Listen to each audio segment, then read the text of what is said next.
Record. Ya, entonces en la clase de hoy vamos a cambiar completamente los temas que hemos estado hablando en este curso y vamos a hablar de otro tema. Hemos estado viendo los sistemas sensoriales. Los últimos que vimos fueron el sistema auditivo y el sistema vestibular, que vimos que eran cercanos, primos, por decirlo, hermanos, quizás si nosotros usáramos esa terminología más antropomórfica. Vamos a ver ahora un sistema diferente, que es el sistema motor. El sistema motor tiene varios aspectos que tenemos que revisar. Primero vamos a partir por aspectos celulares y anatómicos para saber dónde estamos, de qué hablamos cuando hablamos de sistema motor, porque probablemente vamos a ver que son más cosas de las que tenemos en la cabeza, son más lugares en el cerebro, más procesos de los que pensamos. Y después vamos a ir viendo cada uno de las partes de este sistema motor. Ya, por favor, preguntas, interrúmpanme. Este es un diagrama que muestra más o menos de qué es lo que hablamos cuando hablamos de sistema motor. Lo primero que nosotros pensamos del sistema motor es el sistema musculoesquelético, donde están las motoneuronas en la médula y mandan sus axones, que son los nervios, a los músculos esqueléticos. Sin embargo, eso es una parte pequeña en este diagrama. Todo esto de aquí que está en gris es la médula y el tronco del encéfalo. En la médula están las motoneuronas, en el tronco del encéfalo hay varios núcleos. Vamos a ver varios de ellos en estas clases. Pero además hay centros en la corteza.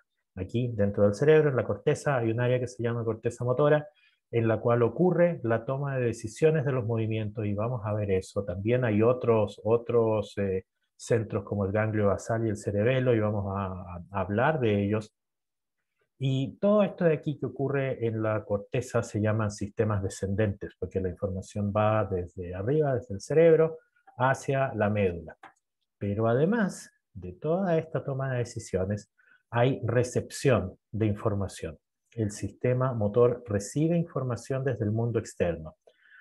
Recibe básicamente dos tipos de información. Información sensorial, propiocepción, cuál es el nivel de tensión o de estiramiento de músculos y tendones, y vamos a hablar sobre eso, pero también recibe información del sistema vestibular, cuál es la posición de la cabeza, y vamos a ver que la posición de la cabeza está relacionada con algunos centros y algunos procesos en el sistema motor.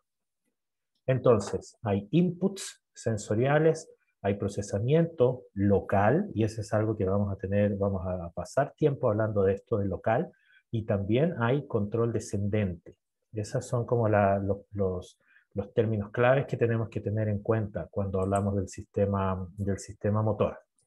Ya, vámonos a las células, a la parte más o menos anatómica. ¿Dónde está el sistema motor? Bueno, claramente está en los músculos. ¿Cuáles son los tipos de músculo? Músculo esquelético es el que genera más fuerza. Nosotros tenemos control consciente del músculo esquelético. Está formado por estas fibras. Las células son multinucleadas. Cada célula tiene varios núcleos.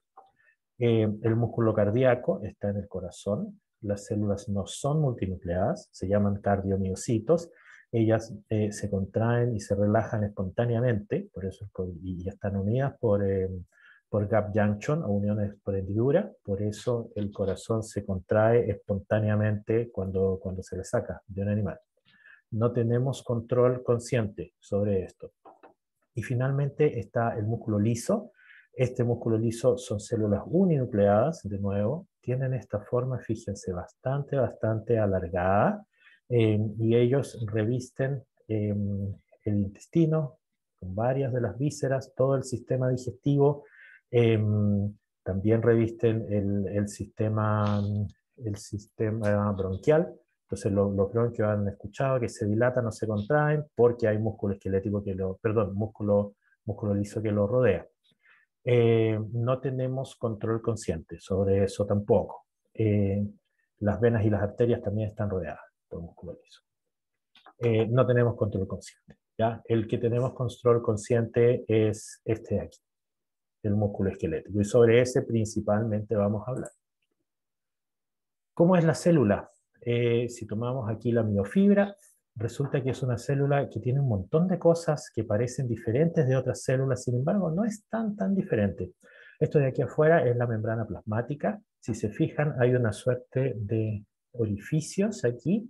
Esos orificios son invaginaciones, es más que invaginaciones, es un canal de túbulos, y se llaman túbulos T, que penetran a la célula y están asociados a estas estructuras. Estas cosas de acá, que parecen paquetes de fideos, son las fibras de actina y miosina que forman los sarcómeros, que son estas estructuras de acá. Los sarcómeros se contraen y se relajan, y eso hace que cambie la longitud y, por supuesto, la fuerza que ejerce este músculo. Aquí hay un sarcómero dibujado, y vamos a volver sobre esto, ¿eh? Rodeando los sarcómeros están estas estructuras azules, que son el retículo endoplasmático de esta célula, que recibe el nombre de retículo sarcoplasmático. Ese es el nombre. Este libera calcio, y vamos a hablar sobre eso.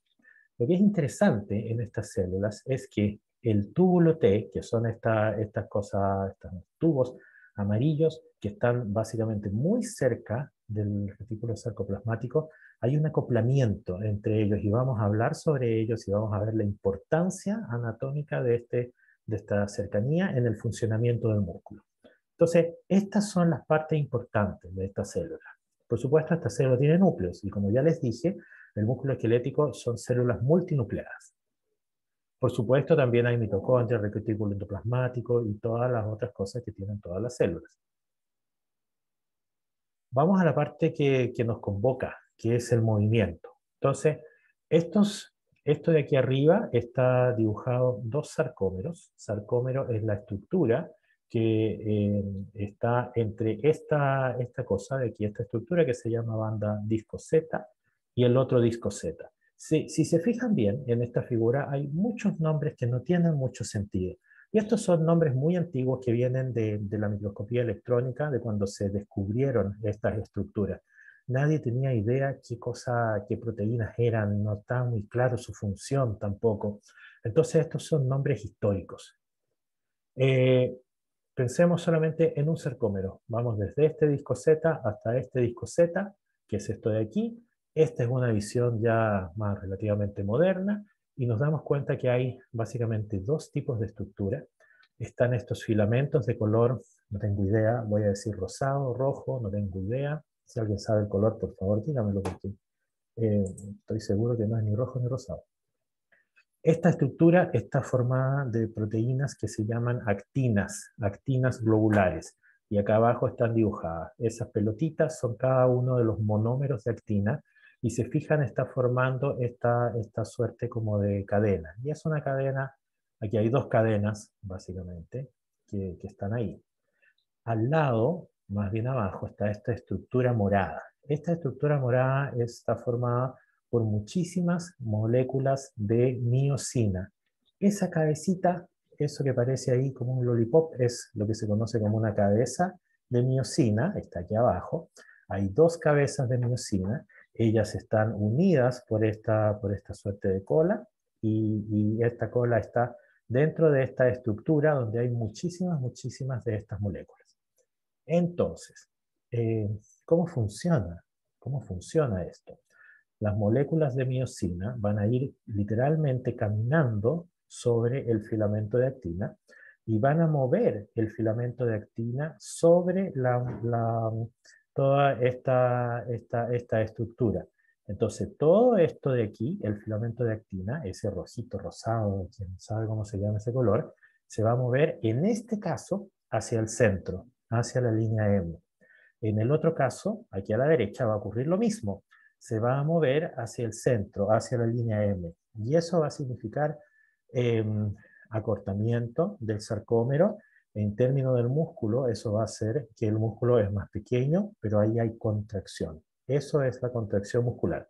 Se van a mover esas cabezas de miosina sobre esos filamentos de actina. ¿Salmón? Sí, puede que sea color salmón, no lo sé. ¿Cuáles son las proteínas que están aquí en estos filamentos, filamentos delgados, estos de acá?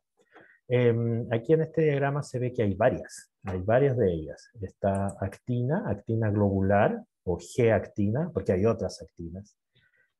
Actina globular es parte fundamental de estas dos cadenas, pero también está troponina y tropomiosina que van a salir en un momento más y van a ser importantes para el movimiento de una fibra con respecto a la otra. Entonces, todo esto tiene que ver con el movimiento y lo que vamos a entender ahora es cuáles son los pasos que ocurren para que ocurra este movimiento. Existe este sistema que yo ya les dije, que son estos túbulos, que son membrana, que penetra la célula, y tiene el nombre de túbulo T. El túbulo T, si se fijan, está flanqueado por esas dos estructuras de retículo sarcoplasmático, que es de color, no sé, cian. Aquí adentro hay calcio, y en algún momento va a haber una liberación de calcio al citosol. Entonces están muy pegadas, hay moléculas aquí en el túbulo T que van a hacer contacto probablemente físico con moléculas que están en el sarcómero, perdón, en el retículo sarcoplasmático y van a abrir canales de calcio, que ya vamos a ver. Toda esta estructura, estos retículos sarcoplasmáticos que rodea al túbulo T se llama tríada, y eso es un nombre por los experimentos que se hicieron cuando se rompían estas células y se purificaban estructuras. Toda esta estructura quedaba intacta cuando uno rompía la célula. Entonces, de ahí viene ese nombre. Entonces, si se fijan, el retículo sarcoplasmático, como les mostré antes, está cubriendo los sarcómeros dentro de la célula. Y aquí adentro del retículo se almacena calcio. Esto es más o menos la misma idea que ya les mostré antes, pero ahora está con los nombres. No nos van a interesar estos nombres, que la banda I, la banda H, la zona, bla, bla, bla. Estos son nombres históricos, pero aquí está la idea de lo que ocurre. Aquí esto en rojito, los filamentos de actina, en morado, los filamentos de miosina. Cuando entre calcio y pasen otras cosas, se van a mover esas actinas hacia el centro. Fíjense, aquí está abajo, ocurrió un movimiento. Todos esos filamentos fueron jalados hacia el centro y ahora el sarcómero se hizo más corto. Y luego, cuando se retira el calcio, ahora el sarcómero se va a alargar y va a volver a probablemente su posición inicial. Entonces, así es como va a ocurrir mecánicamente este movimiento. ¿Qué tiene que ver el calcio en todo esto? Aquí está de nuevo el filamento delgado con la actina, formado por actina. Este sitio de ese color más o menos damasco es donde se une esta cabeza de miosina. Sin embargo, en este caso está tapado por esta estructura que está formada por moléculas de tropomiosina. Está tapado, no puede entrar. Entonces, ¿en qué momento entra? Fíjense, aquí en B aumenta la concentración de calcio intracelular, calcio se une a esa molécula que se llama tropomiosina, TN, eso genera un cambio conformacional y hace que todo este como filamento de tropomiosina se mueva. El azulito o el cian o lo que sea está en esta posición abajo, ahora se mueve en la posición para arriba y ahora este sitio que está en color damasco, claro, ahora es accesible y ahora esta molécula de miosina puede unirse. Y cuando se una, entonces va a ocurrir un movimiento que, fíjense el ángulo con que aquí estaba la miosina y ahora va a ocurrir un movimiento y fíjense cambia el ángulo. Entonces eso genera este movimiento de una fibra sobre la otra. Y vamos a volver sobre esto en la siguiente. Claramente esto nos spoilea varias cosas. Necesitamos calcio intracelular para que ocurra esto. Necesitamos moléculas de ATP. Fíjense, aquí hay un ADP y un fosfato inorgánico y se libera un fosfato inorgánico. Entonces todo esto requiere calcio y también requiere de moléculas de ATP. Esto cuesta, energéticamente hablando. ¿Cómo entendemos este movimiento de unas fibras sobre las otras? pensémoslo como un ciclo, porque va a ocurrir muchas veces en cada evento de contracción y de acortamiento del sarcómero. Vamos a partir aquí en 1. Estamos acá, las cabezas de miosina no están tocando el filamento, se une ATP, luego en 2, miosina hidroliza el ATP y genera una molécula de ADP y una molécula de fosfato inorgánico. Luego, miosina se une aquí a la cabeza, a esa parte de actina. Luego llega el calcio. Ya vamos a... Esta historia es como de atrás para adelante. Todavía no sabemos quién hace que aumente el calcio. Ya vamos a llegar a esa parte. En algún momento hay un aumento en la concentración de calcio. Y ese aumento en la concentración del calcio, ya les mostré, bueno, eso permite que se una. Y en ese momento ocurre este movimiento que en inglés se llama power stroke. Siempre olvido cómo se dice en español. Yo esto lo aprendí en inglés. Bueno, lo aprendí en español, pero ya se me olvidó el nombre. Hace demasiados años. Y en este movimiento fíjense, hay un movimiento. Valga la redundancia. Estábamos con este ángulo de la cabeza de miosina y fíjense, 90 grados por decir algo, y aquí está en 45 grados. Entonces, ese es el movimiento que hace que se mueva, fíjense aquí la flecha indica el movimiento de la actina con respecto a la miosina. Se mueve esto, todo esto, se libera el fosfato inorgánico, luego la miosina libera la molécula de ATP y finalmente miosina ya queda lista para liberarse desde toda esta molécula, macromolécula de filamento intermedio, filamento, y ahora se libera. Entonces, esto es un ciclo de cosas que ocurren. Ya, resumen entonces, se une ATP, se hidroliza el ATP, ahora se puede unir al filamento, se mueve la cabeza, eso hace que se desplace este filamento con respecto a las miosinas, se libera el ADP, se libera el fosfato inorgánico aquí, se libera el ADP y ahora finalmente se va a liberar estas cabezas de miosina del filamento y vamos a estar listos para que ocurra de nuevo. Entonces, esto es un ciclo, esto necesita calcio y esto depende de la hidrólisis de ATP. Si no hay hidrólisis de ATP, no hay movimiento. Ya, pero ¿de dónde viene el calcio? Eso es un misterio. Yo he dicho que aumenta el calcio, pero ¿de dónde viene el calcio? Bueno, un poco de más de anatomía. Esta estructura de aquí arriba es el terminal sináptico. Todo esto es la placa motora. Aquí en el terminal sináptico están esas vesículas con neurotransmisor, en este caso es acetilcolina. Déjeme ver cuál es la que viene. Llega el potencial de acción, se fusionan las vesículas, se libera acetilcolina llega al terminal sináptico, también se llama placa motora, en este caso particular. Se abren estas cosas aquí, representa que se abrieron canales, receptores de acetilcolina, hay flujo de sodio y potasio, se depolariza la membrana, y eso llega hasta el umbral del potencial de acción y se genera un potencial de acción. El potencial de acción, esa flecha roja, se propaga por la membrana, pero fíjense, también se propaga por el túbulo T. En el túbulo T está esta molécula. Esto de aquí, que es una molécula que está muy raro, una manera muy rara, dibujada, es un canal de calcio. Es un canal de calcio que se llama tipo L, pero también tiene este nombre, y este es un nombre de la farmacología. Resulta que este canal de calcio une una droga que se llaman dihidropiridinas, es una familia de drogas. Y este canal de calcio se llama receptor de hidropiridinas. Entonces lo voy a escribir aquí en el chat. Canal de calcio es el receptor de dihidropiridinas. Ahí lo escribí en el chat. Ese es su nombre. Así le pusieron los que lo identificaron.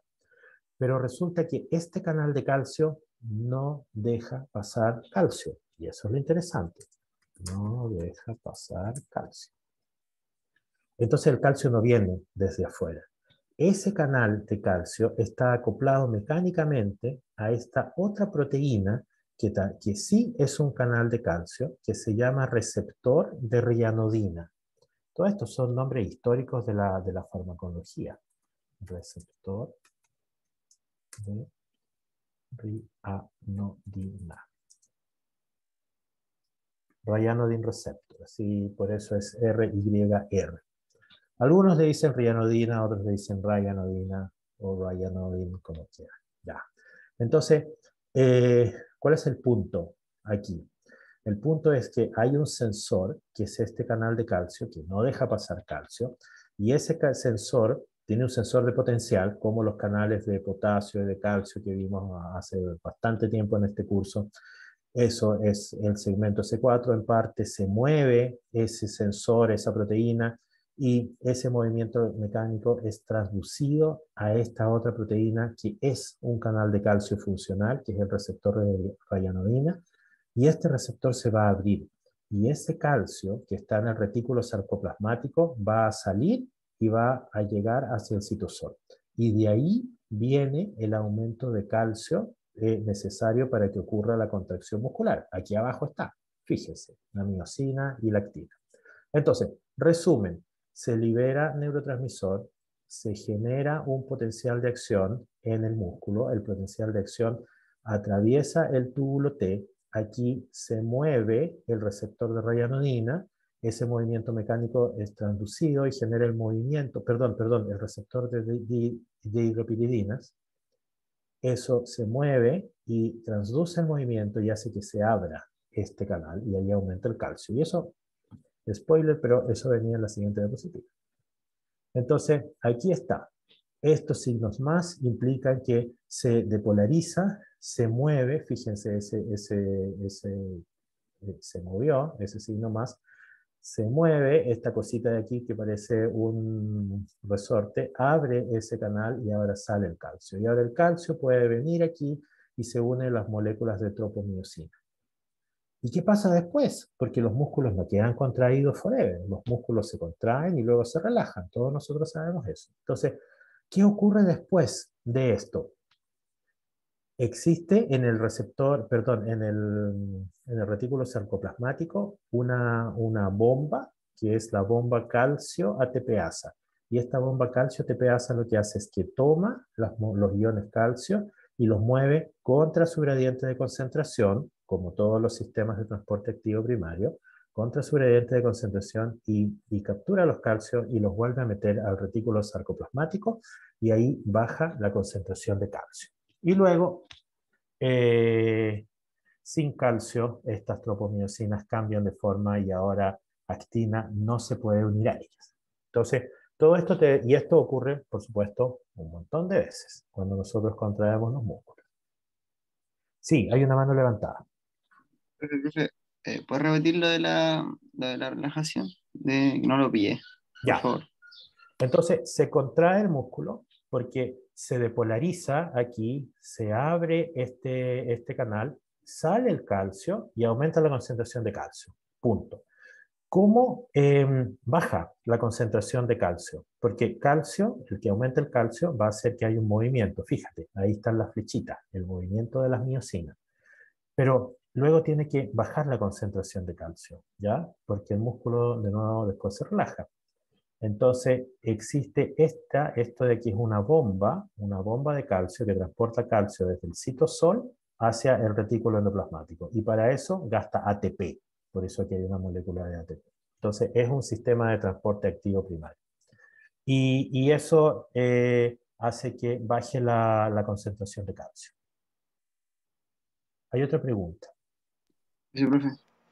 Profe, ¿la concentración de calcio hace que la contracción del músculo? Así es, así es. Si tú Gracias. quitas ese evento, si tú bloqueas de alguna manera este evento de liberación o de aumento de calcio, no hay contracción muscular. Ya, profe, gracias.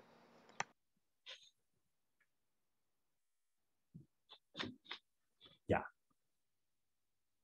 Entonces, calcio es importante Y ATP también es importante, porque eso lo vimos en las diapositivas anteriores. Hay hidrólisis de ATP en el movimiento.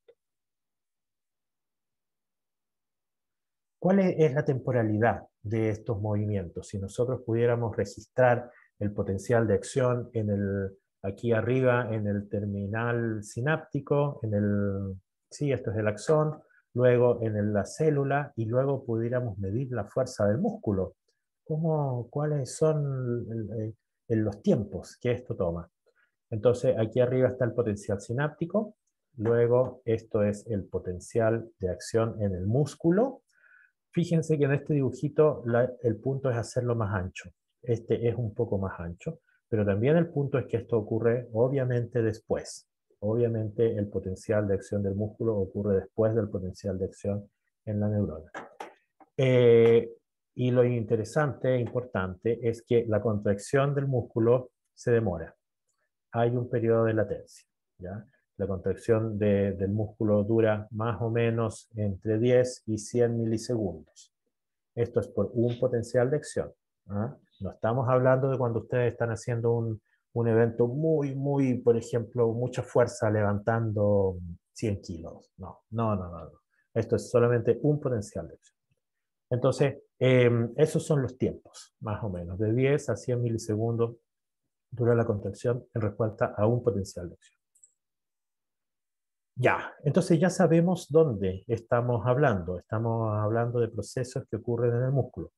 Pero ahora nos vamos a alejar del músculo y vamos a empezar a ver quiénes son los elementos, o cuáles son los elementos que controlan todo este proceso. Ya nos vamos a alejar y vamos a ir ahora hacia el cerebro. Entonces, ¿dónde están? Ya sabemos que hay motoneuronas, hay neuronas que hacen sinapsis sobre el músculo. ¿Dónde están esas neuronas? Y el experimento es relativamente sencillo. Se toma el músculo, se inyecta el músculo con un cierto virus. Ese virus entra a la motoneurona y uno puede seguir el movimiento de ese virus que va a llegar eventualmente hasta el soma. Bueno, vamos a mirar dónde están los somas. Los somas están en la médula. Este es un corte de la médula. Esta cosita de allá se llama asta dorsal porque está hacia la espalda. Esto de aquí es el asta ventral, que está hacia el vientre. Y resulta que ahí están esas cositas de ahí dibujadas. Esas son las motoneuronas. Las motoneuronas están en el asta ventral.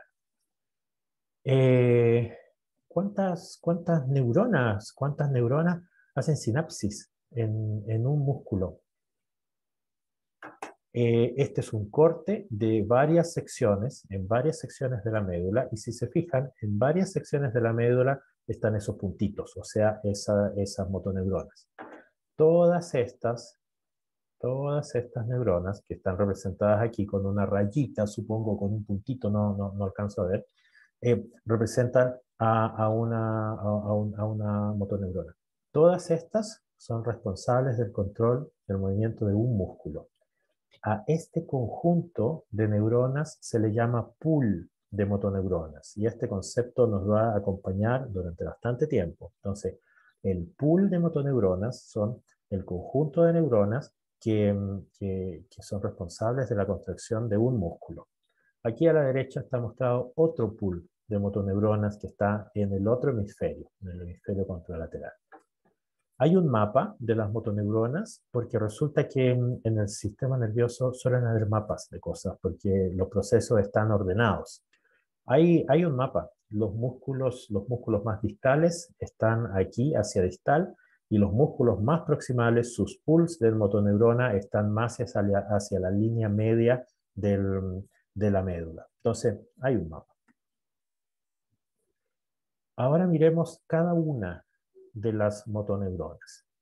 Aquí está dibujada una de las motoneuronas en la médula. Sigamos esto y resulta que esta motoneurona hace sinapsis en varias fibras dentro de un músculo. Aquí está representado un músculo y dentro de él hay varias fibras. Cada fibra es una célula.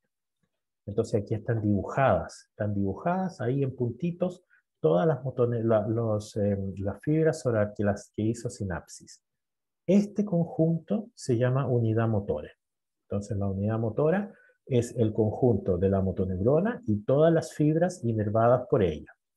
Hay unidades motoras pequeñas, eso significa hacen sinapsis con pocas fibras, y eso genera poca fuerza. Hay unidades motoras grandes y que generan más fuerza, obviamente. Bueno, números. Esta es una tabla donde aquí hay varios músculos. Yo no soy un experto en músculos, probablemente ustedes saben más de esto que yo. Este de aquí es el número que nos importa, es el número de inervaciones. ¿Cuántas sinapsis o con cuántas fibras se contacta cada uno de estos? Entonces, este músculo de acá, vamos a ver si funciona el señor lápiz. Ese músculo de aquí, del ojo, hace sinapsis con 5 fibras. Este de aquí del tímpano con 8. Ups. Uy, pasaron muchas cosas en mi compu, eso fue inesperado.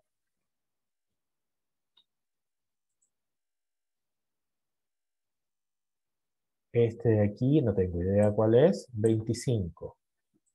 Este de aquí es muy diferente, 1800. Y este es un músculo que, si no me equivoco, está en la pierna, en la pantorrilla. Puede que esté equivocado, ¿eh? Pero eso. Este genera muchísima más fuerza.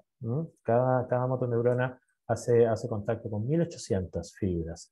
Estos de acá también es un músculo conocido y hace bastante fuerza. Este de aquí también hace bastante fuerza.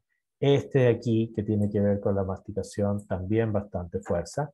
Y tenemos estos otros que generan bastante poca fuerza.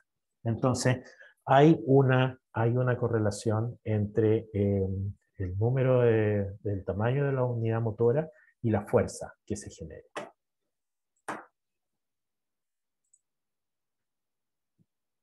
Ojo, los músculos más importantes no son los que generan más fuerza. Y vamos a llegar a eso.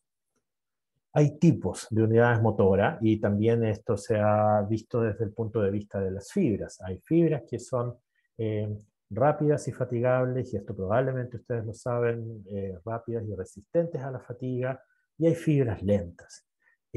Hay también una correlación de la fuerza que genera cada una de estas fibras. Entonces, vámonos a B, que es el más interesante de mirar.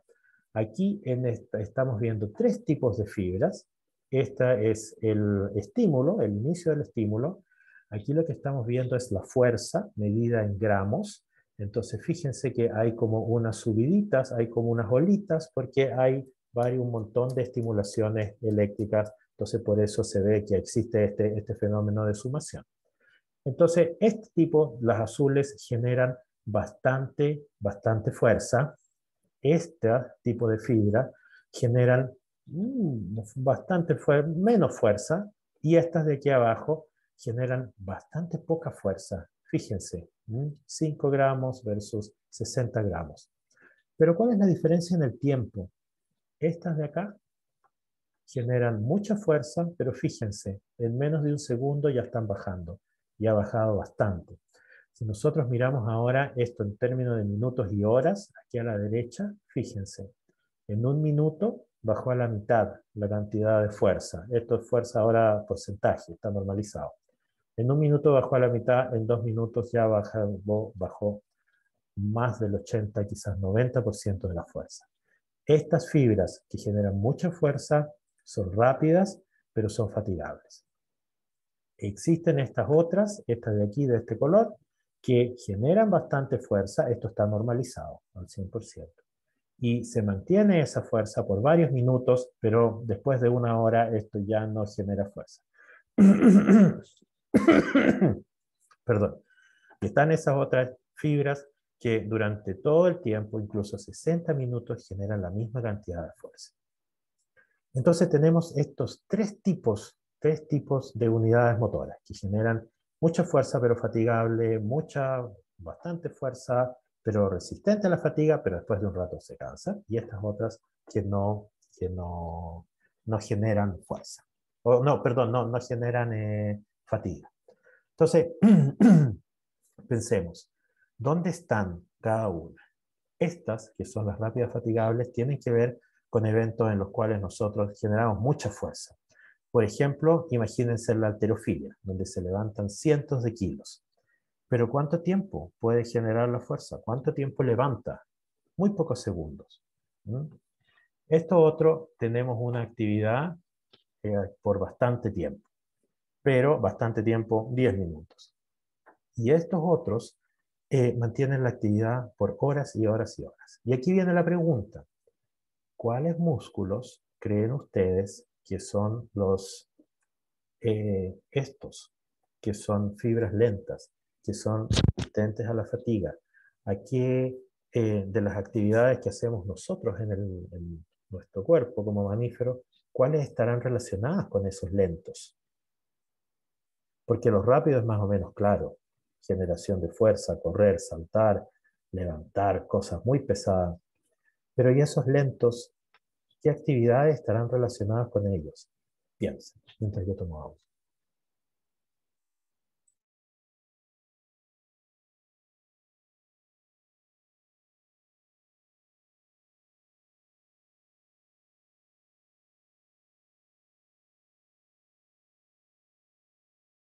¿Pueden ser los músculos del ojo, profe? Ah, pero eso es trampa, porque yo ya había mostrado. Efectivamente, los músculos del ojo son unos. Pero los músculos, ya, ok, ok. Sí, porque el ojo está mirando para allá, no está caído. Perfecto. ¿Qué otras cosas más? Porque además nosotros cuando estamos mirando y estamos moviendo el ojo mucho. El ojo se mueve así. Va escaneando todo el campo visual. Eso se llaman sacadas. ¿Qué otro movimiento, actividad motora durará muchas horas? La lengua no tanto, porque la lengua está mucho rato sin movimiento. Profe, puede ser el músculo cardíaco, ¿no? No, olvídese de esos. No, ya. Pensemos en esquelético.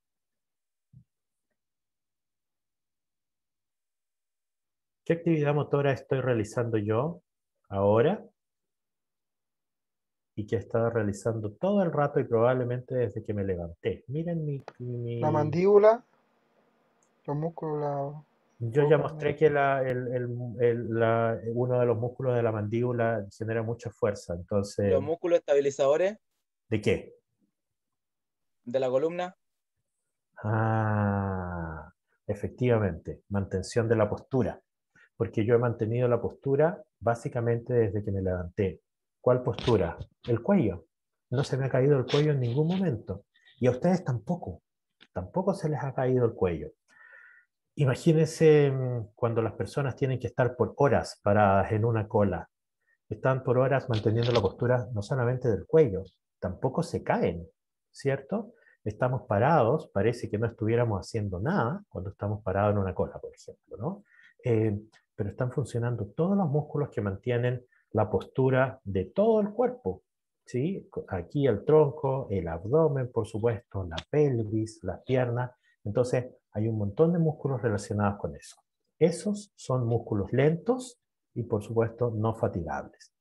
Generan poca fuerza, eh, pero por mucho, mucho tiempo. Imagínense las horas que dura hacer a veces una cola.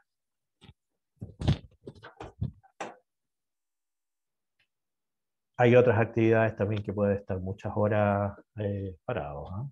Imagínense los que desfilan y que tienen que estar como 4 horas parados esperando al sol. Ya. Eh, aquí yo les puse un resumen de esto, y resumen para mí también, para que no se me olvide. ¿Cuáles son las diferencias entre estas unidades lentas, fatigables y resistentes a la fatiga? Las lentas tienen alta cantidad de mioglobina. Mioglobina es una proteína pariente de la hemoglobina y tiene que ver, igual que la hemoglobina, con el transporte de oxígeno. Entonces hace que haya bastante oxígeno dentro del músculo. Hay muchas mitocondrias para generar ATP, porque estos músculos tienen que estar funcionando por muchas horas. Mucha vascularización para que traiga nutrientes y para que se lleven los desechos, y obviamente generan poca fuerza, pero tienen un bajo umbral. Necesitan poca estimulación para que este músculo empiece a funcionar. Las fatigables, las azulitas, esas cuando tenemos que levantar 200 kilos, inervan músculos grandes, pocas mitocondrias, generan mucha fuerza. Y estas resistentes a la fatiga son de tamaño intermedio, estos músculos son, o sea, las fibras, quiero decir, son de tamaño intermedio, generan el doble de fuerza de las unidades lentas y obviamente tienen mayor resistencia a la fatiga. ¿Cuál es el tamaño de la unidad motora? Lo mismo que les había dicho antes. En músculo lento la inervación es baja, 180 músculos, fibras por neurona, 25 vimos en uno de esa tabla, 8 había en otro, ¿ya? En los músculos rápidos que generan mucha fuerza, el tamaño de la unidad motora es mucho más grande, 1000, 2000 músculos, fibras musculares quiero decir, no músculos, fibras musculares. ¿Cuál es la cantidad de fuerza que necesitamos para hacer cada uno o diferentes tipos de trabajo? Cuando nosotros tenemos que hacer este tipo de trabajo, saltar o correr esto es al máximo, ¿no? Al máximo de la potencia. ¿Cuánto necesitamos? ¿Qué tipo de fibra estamos usando? Fibras rápidas fatigables, muchísima fuerza. ¿Cuánto es la cantidad de ellas que estamos usando? Más o menos 100%, ¿ya? No, vamos por parte ahora. Entonces, esto es para tener una idea. Estas, las rápidas fatigables, generan muchísima fuerza, eso es el eje de las I. Estas, las lentas, generan poca fuerza, tienen que ver con mantener la posición, por ejemplo. ¿Cuánto es el porcentaje de fibras que necesitamos activar para cada una de estas cosas? Para estas cosas, saltar o ir a máxima potencia, necesitamos activar entre el 50, ese valor de ahí, y el 100% de las fibras, entre la mitad y todas. Para hacer esto, que tiene que ver con los músculos resistentes a la fatiga, entre 50% de esas fibras y 25%, entre 25 y 50. Entre un cuarto y la mitad. Y para activar estas fibras, las fibras lentas que tienen que ver con mantener la postura, por ejemplo, necesitamos solamente activar el 25% de esto. Entonces, existe esto que se llama principio del tamaño. Fuerzas pequeñas necesitan activación de un poco porcentaje del pool del motor, y estas acciones que generan mucha fuerza necesitan muchísimo más activación del pool motor. En un momento que el mouse en esta mesa no es muy bueno, por no decir que es malo, casi no funciona.